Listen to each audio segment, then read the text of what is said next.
These planes started flying over. It was virtually a blackout of the sun. There were so many airplanes. We had such power of the skies that it was comforting for us on the ground to know that these fellas are up there doing their job. Through the week, German troops west of the Rhine surrender in droves.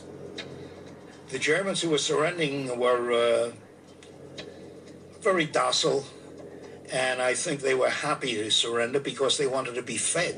Many of them were starving, and many of them knew that things had come virtually to an end. We had so much in the way of air power, ground power, more than adequate amounts of gasoline to keep our vehicles moving, food being brought up to us, men coming up as replacements. We had fighting units that were massed to be strongly offensive. These were beaten men. You had 13-year-olds and 65-year-olds, and they were only too happy to stop their fighting and to be taken by the Americans and be fed. The encirclement of the Ruhr pocket meant that really the German force was negated. It did not have any power, any kick, anything to fight back. Take Berlin. And Eisenhower said no. We were stopped. General Simpson, who was the commanding officer of the 9th Army, had ideas that he was going to race to Berlin because he felt he could do it within 24 hours. When he got back to his headquarters, he found out that there was an order from General Eisenhower's headquarters to stop what you're doing and stay where you are. It was not a pleasant opportunity to go to Berlin. Berlin was like having your back to the wall. And this was the last stroke of Nazi Germany. And this was to be defended by snipers and anything else in this town. The pocket was like the completion of a campaign. And there were other soldiers who were there to pick up the surrendered troops and take them somewhere while we moved ahead. The Western Allies have taken more than 1 million prisoners. We encountered a German officer and about 2,000 of his men. And we had an advanced unit of sergeants, and that did not equal his rank. So he said he wanted to surrender only to someone of equal rank or higher. The 18th of April. Facing utter defeat, Model orders troops under his command to disband and surrender to the Allies.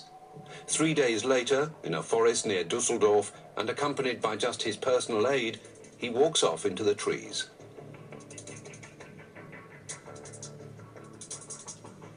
Field Marshal Model knew that this was a shameful situation for him to accept. And as the belligerent officer that he was, he walked out into the field late in the afternoon, one afternoon, with his aide, and he said, "Bury me at this point," and he committed suicide. He also knew that German conduct in the East would not be forgiven. Lived off K rations, packs containing 2,700 calories, designed to last 2 or 3 days. Sometimes they had to be made to last much longer. The servicemen also make do with a 1-quart canteen of water. Well, you have a canteen full of water, and you got to wash your socks, brush your teeth, make coffee, and see whatever else you can do without water to make it last. These are discomforts and sacrifices that you understood and you lived with. History that has achieved as much and has been as beloved as Roosevelt. As America and the Allies mourn the death of a great man, the war continues. There is little time to pause for reflection. While it was a sorrowful situation to lose your commander-in-chief, you knew you had to finish the battle in his memory. The 8th of May. After 5 years, 8 months and 6 days, the war in Europe has finally come to an end. Celebrations erupt around the world. The front page of the Stars and Stripes, the official newspaper of the US military, boasts, "Germany quits." When we found out that Germany had surrendered, we were very happy. We were pleased that it was over. And like everyone else in the free world, we had reasons to celebrate. 400,000 American troops lost their lives in the war. More than 600,000 were wounded. We had a job to do, we were trained to do it, and we did it well, I think.